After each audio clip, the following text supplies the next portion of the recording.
6, respect wildlife. Like anywhere, learn what the wildlife is where you're headed and what to do if you encounter it. Rattlesnakes are incredibly common in the Southwest, which is where I am right now, and they don't want to bite you. They're not aggressive, so keep your ears open.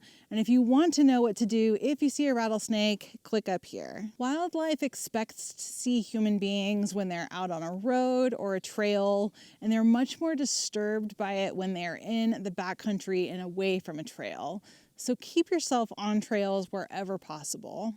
Of course, never feed wildlife for multiple reasons. Quietly observe any animals that you see from a distance and avoid disturbing them. Even a small disturbance can change their behavior. It can deplete precious energy reserves and displace them from a natural water source or habitat. Secure all of your smellables and keep your rest stops and your campsite crumb clean. And that means not spilling any crumbs on the ground or leaving them on your table or on your gear, because rodents will be attracted to that, and then things that eat rodents like rattlesnakes and larger predators will be then drawn into your site or that area where people like to frequent. Between trips, you might want to wash your pack, your footwear, or anything else that might be getting sweaty and salty, because animals are drawn to that. And we've all probably seen stories online of people who have had their gear destroyed by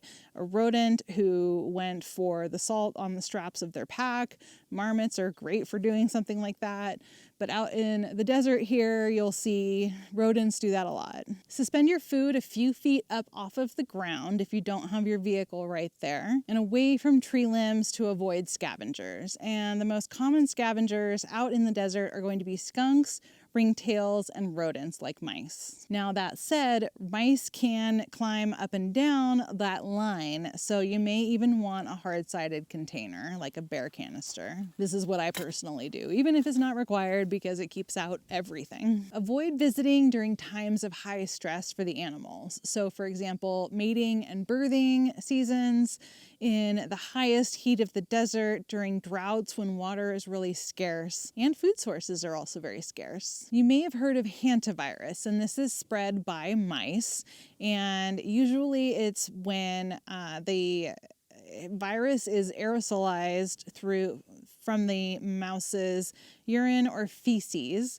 And anytime that you're disturbing, let's say like an old shelter or any kind of a structure, abandoned building, etc., and you move a board and it kind of kicks out all of that, that's a great way to get it.